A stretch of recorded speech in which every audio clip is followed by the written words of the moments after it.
अस्सलाम वालेकुम नाजरीन। पिछली एपिसोड के आखिर में आपने देखा कि उस्मान और शहनशाह आंद्रे निकोस के दरमियान एक तिजारती मायदा हो गया था और दोनों का इत्तेहाद काफ़ी मजबूत हो गया था। इस एपिसोड के आगाज़ में एक मंजर सामने आता है जिसमें कुछ लोग समुद्र के किनारे पर बैठे होते हैं। ये वही लोग थे जिन्होंने छुपकर उस्मान पर नज़र रखी हुई थी। इस आदमी का नाम ओलफ था जो अपनी साथी औरत से गले मिलता है।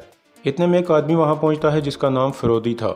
उसे देखकर वो औरत बहुत पुरजोश हो जाती है और उसके पास आकर कहती है, फिरोदी और मैं एक ही माँ से पैदा हुए हैं। फिर वो दूसरे आदमी के पास आकर कहती है, मगर अब एक नहीं बल्कि मेरे 3 भाई हैं। इतने में एक आदमी दूर से आवाज़ देता है कि कांतानोज आ रहा है। कुछ देर बाद कांतानोज उनके पास पहुंच जाता है तो ओलफ कहता है, मैं जानता हूं तुम क्यों आए हो। ये कहकर वो औरत से एक छोटा सा डब्बा लेता है और उसे कांतानोज के हवाले कर देता है। इसके बाद एक मंजर सामने आता है जिसमें कमांडर सांतोर को जिंदान में कैद कर दिया गया था कि इतने में वो औरत वहां पहुंच गई थी। सांतोर पूछता है, कौन हो तुम? तो औरत कहती है, मैं तुम्हारे लिए मौत लाई हूँ। यह कहकर वो अचानक हमला करके सांतोर के गले में खंजर घोंप देती है और इस तरह सांतोर मारा जाता है। उसको मारने के बाद वो उसकी दोनों आंखें निकाल लेती है। इस तरह कांतानोज को दिया जाने वाला तोहफा सांतोर की दोनों आंखें थी। फिर वो आदमी ओलफ कहता है, हमने रूम के नए शहनशाह को बचा लिया। दूसरी तरफ सांतोर की लाश शहनशाह के सामने पहुंचा दी गई थी तो शहनशाह कहता है, सांतोर तुम किसकी कठपुतली थे? इसके बाद शहनशाह गुस्से में खड़ा हो जाता है और कहता है, ऐसा कौन कर सकता है? अब मैं पूरा शहर जला दूंगा। उस्मान कहता है, नहीं शहनशाह, आप पुरसकून हो जाएं, हम ये मसला मिलकर हल करेंगे। तो शहनशाह कहता है, कैसे उस्मान साहब? इस खेल से मेरा तख्त हिल कर रह गया है।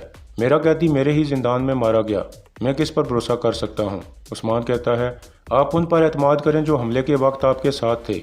हम आपका साथ देंगे आंद्रे निकोस, हम गिदड़ों को आपके खिलाफ जीतने नहीं देंगे।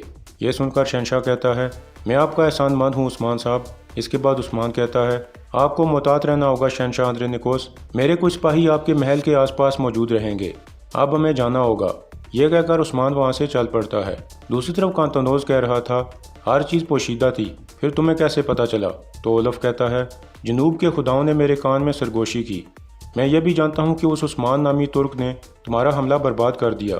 फिर कांतानोज कहता है, तुमने हर चीज़ मेरे फ़ायदे में की ओलफ, तुम मुझसे क्या चाहते हो?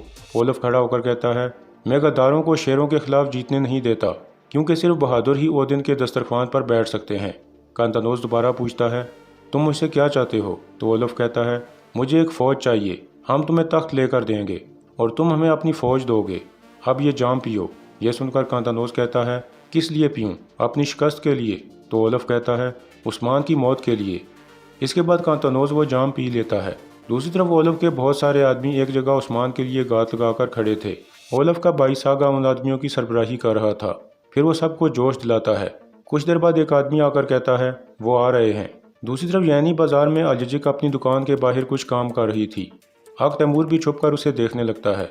इतने में उलगिन खातून वहाँ पहुँचती है और अलजिक से बातचीत करने लगती है।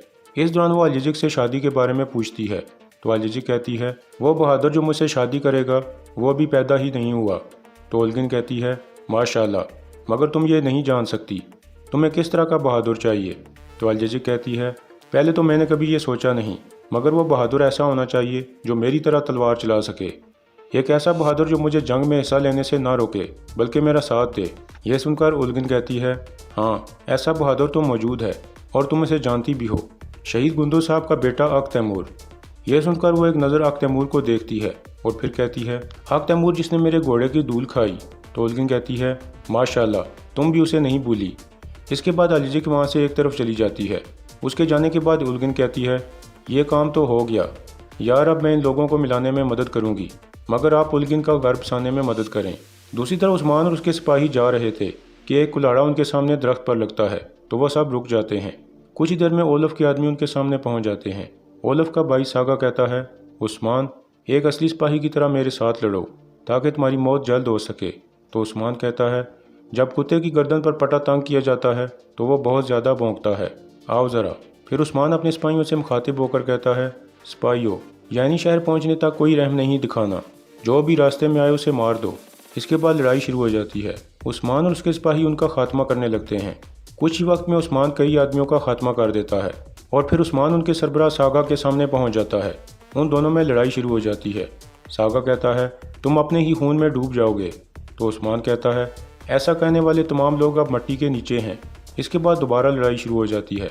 कुछ देर के बाद उस्मान उसे काबू कर लेता है और उसे जख्मी करके नीचे गिरा देता है। तो सागा कहता है वो तुम्हारे पीछे आएंगे उस्मान। उस्मान कहता है आने दो उन्हें, यह सरजमीनें दोस्तों के लिए वतन और दुश्मनों के लिए कब्र हैं। यह कहकर उस्मान उसकी गर्दन पर कुल्हाड़ी का वार करता है, जिससे सागा का खात्मा हो जाता है। सागा के तकरीबन सारे आदमी भी मारे जा चुके थे। इसके बाद उस्मान उस कुल्हाड़ी और ज़मीन पर गिरी एक डाल को गौर से देखने लगता है ताकि पता चला सके कि ये लोग कौन थे। फिर उस्मान 2 कुल्हाड़े लेकर जैनी शहर की तरफ रवाना हो जाता है, जबकि एक जख्मी आदमी उन्हें जाते हुए देख रहा होता है। उस्मान और उसके साथी तेज़ी से अपनी मंजिल की जानिब बढ़ने लगते हैं। दूसरी तरफ वो जख्मी आदमी सागा की लाश लेकर ओलफ के पास पहुंच जाता है। तो ओलफ अपने भाई के लिए बहुत गमगीन हो जाता है। इतने में उसे लाने वाला आदमी कहता है उस्मान ने सागा को मार डाला। यह सुनकर ओलफ काफ़ी गुस्से में आ जाता है। इसके बाद वो सागा की लाश को एक तरफ लिटा कर कहता है ओदिन को मेरा सलाम कहना मेरे छोटे भाई, मगर मैं कसम खाता हूँ अगर इंतकाम के लिए ओदिन ने मेरा साथ ना दिया तो मैं शैतानों के साथ इत्तेहाद कर लूँगा। एक खून बहा है, जब तक मैं 1000 खून ना बहा दूँ तब तक नहीं रुकूंगा। इसके बाद रात का वक्त हो जाता है। उस्मान यानी शहर में अपनी रिहाशगाह पर पहुंच चुका था। वो उन 2 कुल्हाड़ों पर बने निशानात गौर से देखने लगता है और फिर कहता है दुश्मन मुख्तलिफ है, ये दोनों कुल्हाड़ी भी मुख्तलिफ हैं। ये नई बात है, मगर मैं उन सब को मिटा दूंगा।